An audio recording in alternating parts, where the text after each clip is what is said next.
this technique called reframing.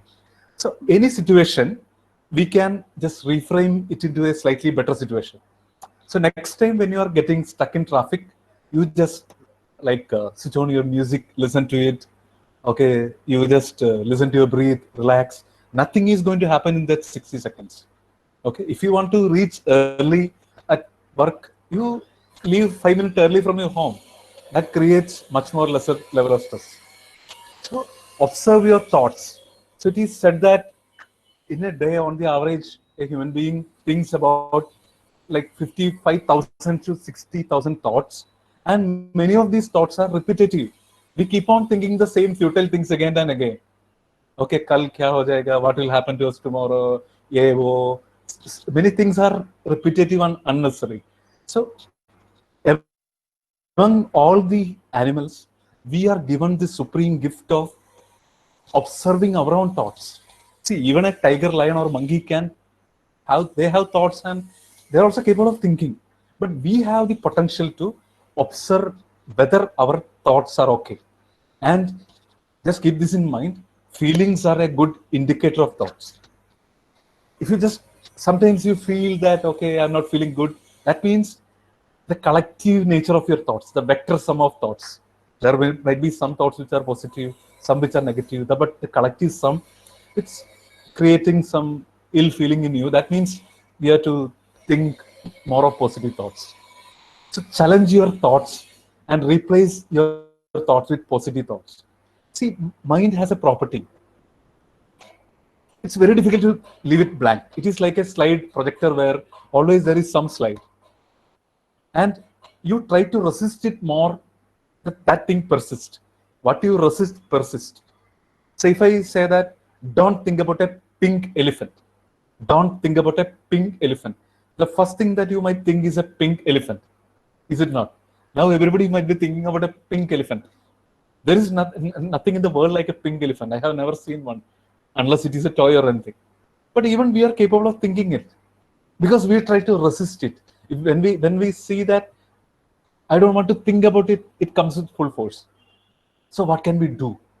There is something psychologists say as law of substitution. Law of substitution. So what it says is, you cannot push away a bad thought.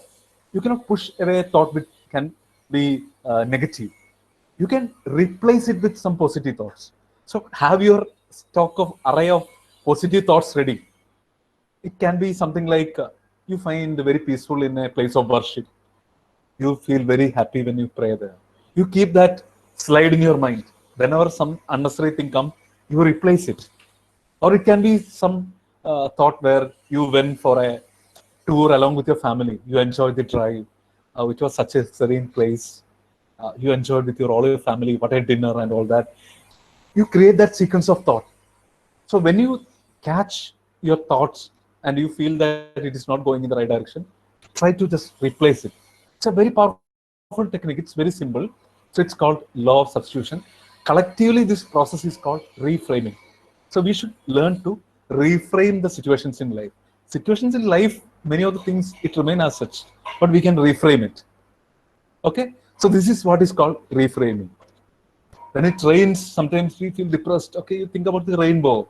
When you're stuck in traffic, you think that, okay, there are, say, crores of guys or lakhs of guys who don't even have a two-wheeler, and I am driving my own car. You should feel happy, yeah.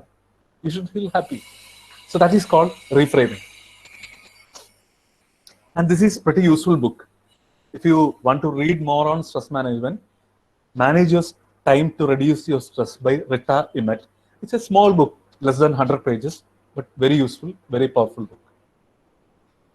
And here comes what is called as the time quadrant. See, all the activities that we are supposed to do or what we want to do, they can be put in some of these quadrants. And how we create this quadrant, it is based on two parameters. One is important and urgent. Two different parameters, important and urgent. So first quadrant, we have some task which is both important and urgent. For example, you have an exam tomorrow. You are not prepared.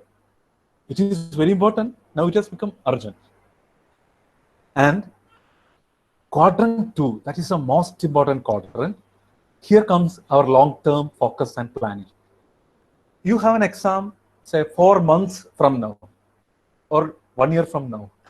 Lot of time left, lot of time to plan, prepare, whatnot. So now it is still it's important. Your career may depend on it, but as of now, it is not urgent. So if you tackle it right now, or if you start tackling it right now, it may never become urgent. It is always important, but it's not urgent. So what is the difference between this 1 and 2? One, that urgency is there, and it can potentially create that stress in us. You have an exam tomorrow and you are not prepared. Now you feel so much stressed up. Okay, you're having headache, you have to take a crocin or whatnot. Your mother comes and you shouts at your mother. So a lot of things might happen. And quadrant 3 are the activities which are urgent but not important. For example, sometimes our WhatsApp message comes and we hear the sound, beep sound. We have to look at it and we feel like we have to look at it and reply right now. It may not be that important or anything. But yeah, adat ho gaya, habit ho gaya. This has become our habit. We have to frequently look at the WhatsApp. Every 5 minutes we have to look at it, reply it. It is taking a lot of productivity away from you. It is taking a lot of productivity away. So have a look at your mobile, say once in half an hour. It might be enough, right? So try to minimize that sort of distractions and interruption. And quadrant 4 is where you should spend least time.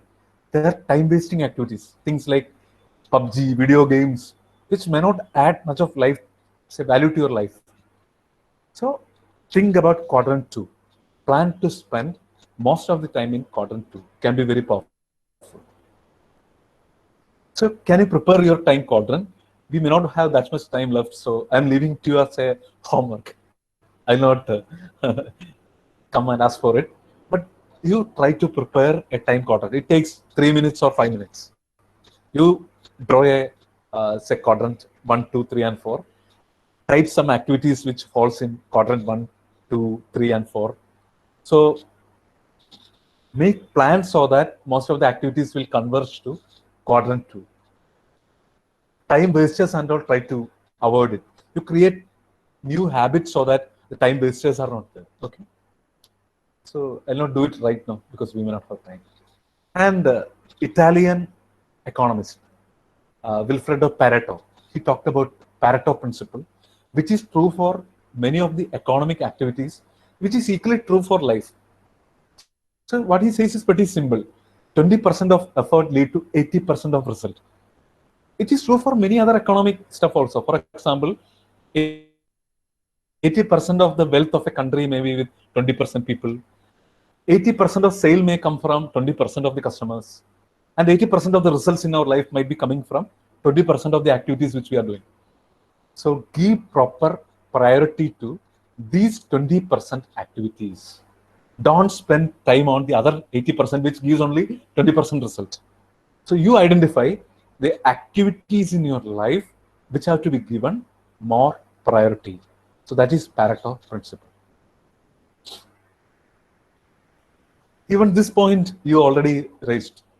So ventilation has to do with sharing your problem with your peer group or family. Sometimes we are not keen on sharing the problem. So that becomes a suppressed problem. It can even create say physical symptoms like ulcers and all that sort of things. So whenever you are in trouble, even it's a small problem, why don't you share with your partner? Why don't you share with your friends? They can give some advice. Even if they are not able to give any advice, just saying that just by the process of sharing with them, it will give you a lot of relief. So this is called as ventilation. So we should have some ventilation mechanism in life. So if you are having some some suppressed problems, make it a point that you are sharing with your peer group. Important. And look at life is not that serious. We have to look life from a slightly less serious point of view. Anybody know? None of us are going to come out of this life alive. Okay, yeah. So once in a while, read something funny, listen to some funny programs, right? Depends on your taste. listen to soothing music. Music can have a tremendous good positive impact on your health and uh, your mindset. So humor is also important. Okay, so this is what we said already.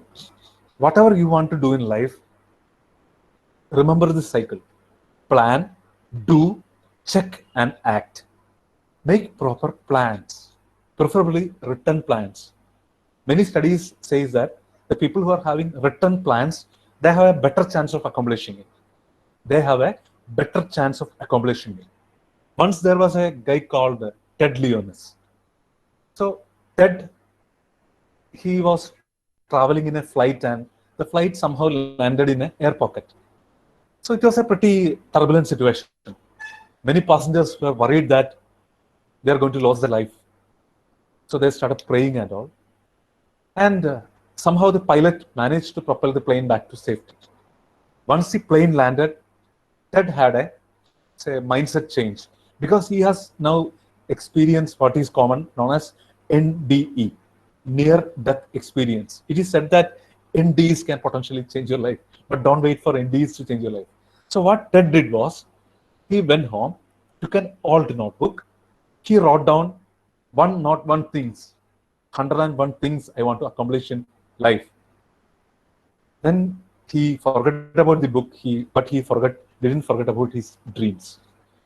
So 15 years later, when he looked at that book, he found that he has accomplished more than 70 of that goals. 70. That's the power of written goals.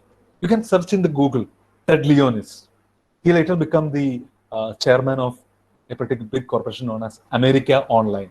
America Online. He wrote a bestseller. He started a sports management company on his own. Okay, so his written goals had some very simple goals, like going for skiing on some particular part of America, and then there was pretty ambitious things like becoming the CEO of a multinational company. So he accomplished most of that because he had that written plan. So having written plan can help. Okay, so once you do plan, you have to do it. You have to start to get into the action mode. There is no substitute for action. Then cross check. Even good plans can go haywire. So cross check it, make corrections. It's a cyclic process. Plan, do, check, and act. Keep this in mind. So all the time we are talking to us about yourself, affirming our belief, explaining our behavior, predicting your future. You persuade, casual, order, and suggest stuff to yourself, and do that constantly and consistently. All the time you are talking to yourself. So make it the way you want. You talk to yourself in the way you want to pan out your life. Make it positive to the possible extent. So develop some keystone habits.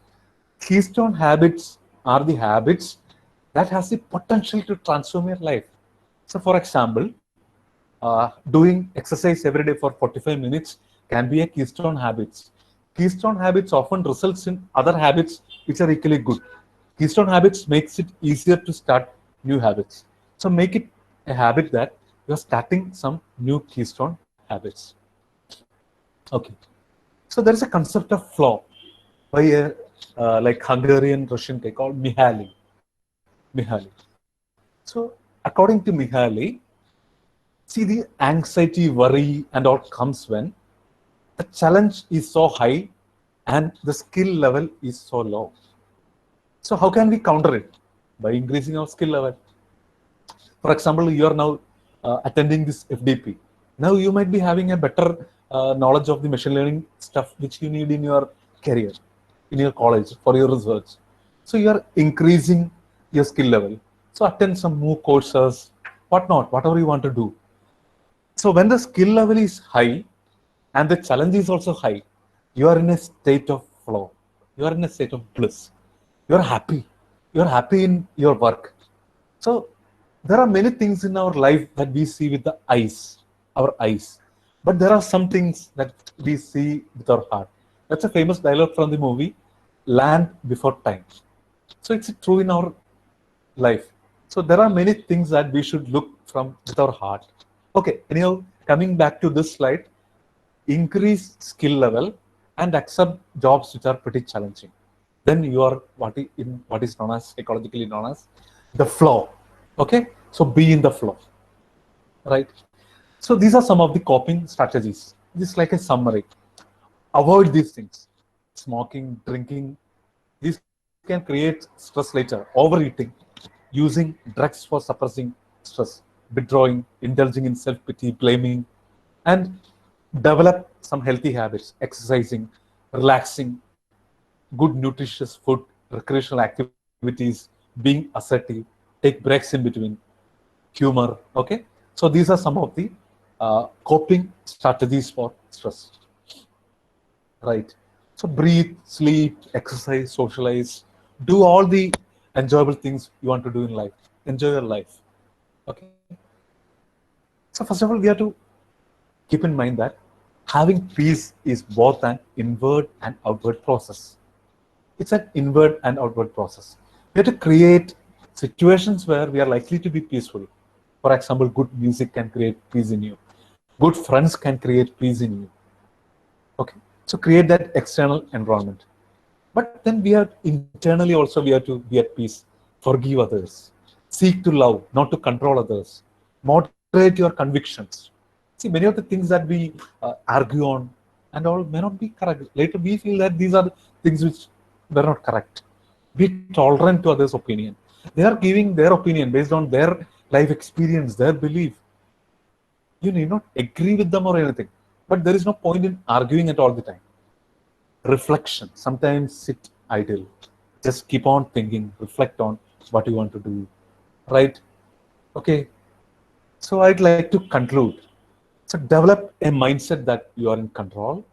Make some internal and external change. This is very much important. Okay, these two are very much important. First thing is, see, there are many things in life which we cannot control, but there are lot of things in life which we can really control, including our mindset, how we respond to some situation, how we choose our friends, how we keep our working environment, whether it is organized or unorganized. So make appropriate internal changes, make appropriate external changes, manage your time efficiently, start a logbook, plan your days, use Google Calendar or whatnot. Lifestyle changes are important. Okay, we have already seen about lifestyle changes. Stay connected with people. Social networks are like proven to have a reducing effect on stress. And if nothing works out, don't hesitate to consult an expert. I just want to show something else also. With this, I will end. Okay, this. So these are some of the best foods considered in terms of stress. Citrus fruits, they are very good. All these lemon juice and say orange, spinach, it's very good. Strawberries are good. Nuts are good. Avocados are very good. It says fiber-rich foods. So eat all these. These are pretty good. These are nutritious food. And some of the worst food is refined sugar. I mean, too much bakery items and all. They can create stress by themselves. Caffeine, canned soups and all. Once in a while you can have, but don't make it into a habit. Artificial juices, excess salt, processed food. Try to minimize this. I'm not saying that you should completely avoid it and all. Okay, so I learned. Now it's the time to relax. Have a nice day. Enjoy your life. Okay. Yes. Hi. So I think the session was very nice and very attractive. Slides was there that can keep people stick on to the slides. So that actually, so your the last 3 days was somewhat stressful with new knowledge that is coming into you through as machine learning algorithms.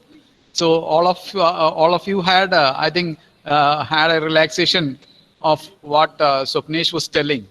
Actually, he's actually, we should say, a practicing personality in this area. Actually, he is a faculty of Government College of Engineering, Kottayam, and he's very well in a well-known person in this area. So I think all of you have made a very good use of this session and keep practicing this. And he also practices this. he personally practices this, and that's why he was able to tell you all these things. So I think all should take use of this one. And thank you, Swapnesh sir, for this wonderful session. And Ojas sir and team, thanks for giving me this opportunity. It's a topic which I am really interested in. So the session is, these courses are going very fine. I'm also a participant also. So thanks for organizing this. Thanks to CEK faculty and team, especially Professor Ojas, Thomas, okay, and his team. So thank you all. Thank you very much for your patient listening. Okay. Afternoon session, it's very difficult to listen. Okay. Yeah.